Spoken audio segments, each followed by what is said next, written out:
Selamat malam untuk kita semua. Perkenalkan, nama saya Shirley Asnat Karpada, NIM 2001060057, kelas B, semester 5. Saya adalah mahasiswa Universitas Nusa Cendana, Fakultas Keguruan dan Ilmu Pendidikan Kimia. Pada video kali ini saya akan menjelaskan tentang bahan kimia berbahaya. Sebelum kita melanjutkan, kita harus mengetahui dulu jenis bahan kimia berbahaya tersebut. Yang pertama, bahan peledak. Yang kedua, bahan mudah terbakar. Yang ketiga, bahan oksidator. Yang keempat, bahan yang mudah meledak dan terbakar karena air. Yang kelima, gas bertekanan. Yang keenam, bahan beracun. Yang ketujuh, bahan korosif. Yang pertama, bahan peledak. Bahan kimia berbahaya yang mudah meledak adalah bahan kimia yang karena pengaruh tertentu seperti panas, benturan, atau pencampuran dengan bahan kimia lain dapat menimbulkan peledakan. Dan peledakan itu bisa terjadi karena adanya reaksi penguraian yang cepat dengan membebaskan gas atau panas yang banyak sekali sehingga terjadi tekanan hebat terhadap udara sekitarnya. Contoh bahan kimia ini adalah dinatime, blasting, galation. Yang kedua, bahan mudah terbakar. Bahan kimia berbahaya mudah menyala dan terbakar adalah bahan kimia yang apabila berkontak dengan oksigen, api akan mudah menimbulkan nyala api atau kebakaran. Nyala api itu bisa terjadi lebih ngeri apabila didahului dengan pemanasan.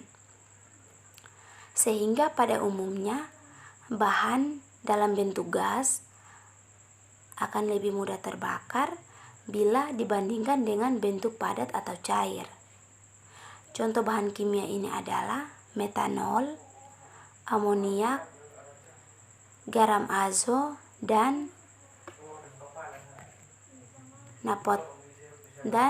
naptonol. Yang ketiga, bahan oksidator. Bahan kimia berbahaya berupa oksidator adalah bahan kimia yang merupakan sumber oksigen yang dapat dihasilkan tanpa adanya udara. Ada beberapa bahan kimia memerlukan panas sebelum mengeluarkan oksigen, tetapi ada juga yang mengeluarkan panas yang banyak pada suhu ruangan tertentu. Oleh karena tingkat sensitif kebakaran bila bercampur dengan zat lain, maka penempatan bahan kimia ini harus terpisah dari zat lain. Contoh bahan kimia ini adalah kalsium, asam sendawa, barium, magnesium, dan natrium nitrat. Yang berikut, bahan yang mudah meledak dan terbakar karena air. Bahan kimia ini bila terkena air, uap atau larutan yang mengandung air akan mengeluarkan panas dan gas yang mudah terbakar atau mudah meledak.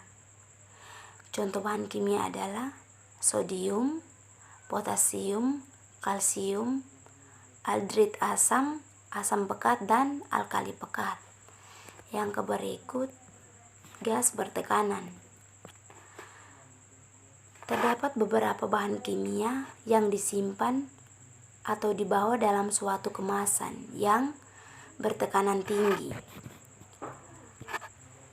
Bahan yang dapat terjadi adalah kebocoran atau meledaknya bahan tersebut karena tempat penyimpanannya itu rusak atau bocor.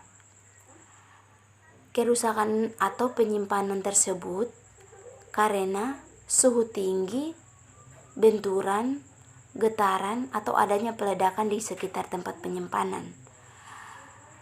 Contoh bahan kimia adalah oksigen, natrium, nitrogen, amoniak, gas alam, dan karbon dioksida. Yang berikut bahan beracun. Bahan beracun itu sendiri adalah bahan kimia yang dalam keadaan normal atau kecelakaan dapat menyebabkan lingkungan sekitarnya atau membahayakan lingkungan sekitarnya. Di dalam bahan beracun ini, zat-zat ini dapat masuk ke dalam tubuh melalui jalan pernafasan, kulit, pencernaan yang selanjutnya akan bergerak dan merusak organ-organ tubuh lainnya seperti paru-paru, jantung, ginjal, dan susunan saraf pusat. Contoh bahan kimia ini adalah asam klorida, asam sulfat, oleum, natrium hidroksida, aneka ragam pestisida, dan nitrogen oksida. Yang berikut bahan korosif. Bahan korosif itu bersifat korosif. Adalah bahan kimia yang dapat menyebabkan kerusakan permanen pada jaringan hidup atau bahan-bahan yang memakan bahan-bahan tertentu, termaksud jaringan tubuh manusia. Sehingga apabila kulit kontak dengan bahan ini akan terbakar dan luka. Dan apabila tertelan akan menimbulkan kerusakan parah pada mulut, tenggorokan, dan lambung. Contoh bahan kimia ini adalah klorine, asam sulfat, asam klorida, dan oleum natrium hidroksida. Yang berikut sumber panas, di mana sumber api terbuka yaitu penguraian api yang langsung dalam beraktivitas. Contoh yaitu kita bisa lihat pada listrik dinamis, yaitu listrik dinamis itu panas yang berlebihan dari sistem peralatan listrik. Yang berikut listrik statis, yaitu panas yang berakibat loncatan ion negatif dan ion positif. Yang berikut bisa kita lihat di mekanik, yaitu panas yang ditimbulkan akibat gesekan atau benturan benda. Yang bisa kita lihat juga yaitu kimia, yaitu panas yang ditimbulkan akibat reaksi kimia. Yang berikut kelas kebakaran. Di sini dibagi atas beberapa kelas, yaitu kelas A, kelas B, kelas C, dan kelas D. Di mana kelas A itu sendiri benda padat seperti kertas, kayu, plastik, karet, kain, dan lain-lain. Yang berikut kelas B, benda cair seperti tanah, minyak tanah, bensin, solar, tiner, gas LPG. Untuk kelas C itu sendiri kebakaran listrik, trafo, kabel, konsleting arus listriknya. Yang berikut kelas D, kebakaran khusus seperti besi, aluminium, konstruksi baja.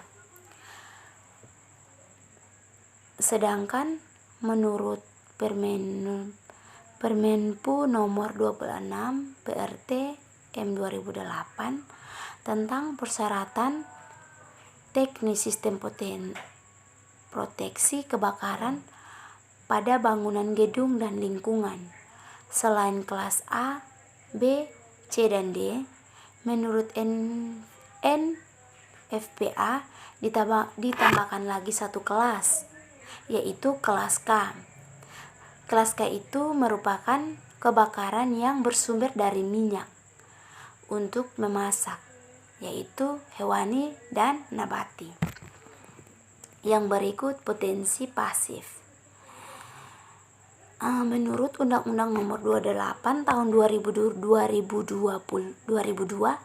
Pasal 17 menyatakan bangunan gedung disebutkan bahwa pengamanan bahaya kebakaran dengan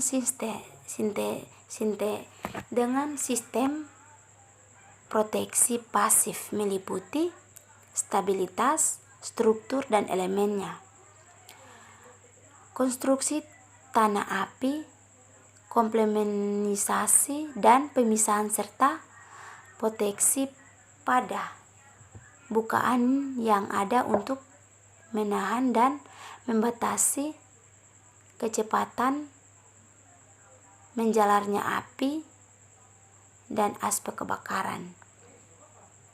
Selanjutnya, menurut Permenuppu nomor 26 PRT tahun 2008, persyaratan teknis sistem proteksi kebakaran pada bangunan gedung dan lingkungan disebutkan bahwa sistem proteksi kebakaran pasif adalah sistem proteksi kebakaran yang terbentuk atau terbangun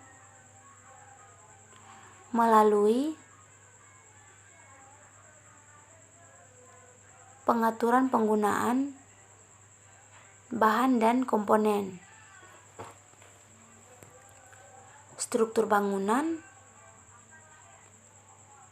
komplementasi atau pemisahan bangunan berdasarkan tingkat ketahanan terhadap api serta perlindungan terhadap bukaan.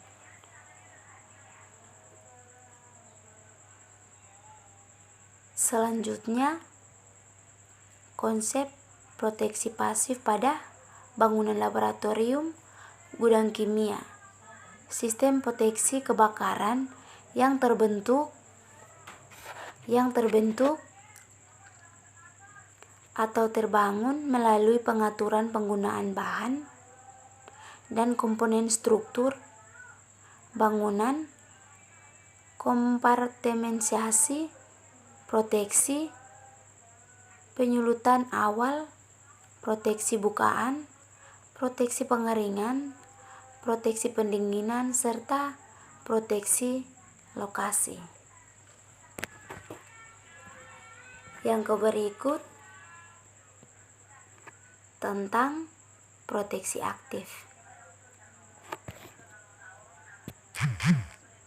Menurut Undang-Undang Nomor 28 Tahun 2002 menyatakan bangunan gedung disebutkan bahwa proteksi aktif meliputi kemampuan peralatan dalam mendeteksi dan memandangkan kebakaran, pengendalian asap, dan sarana penyelamatan kebakaran.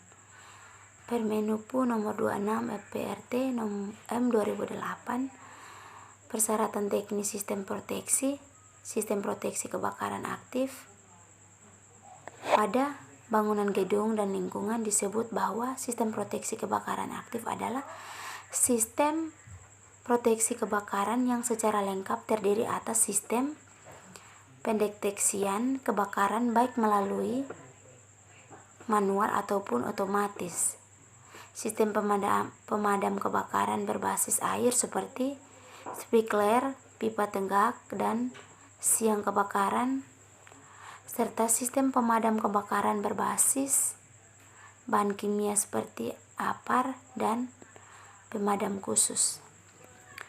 Yang berikut konsep proteksi aktif pada bangunan laboratorium, gudang kimia.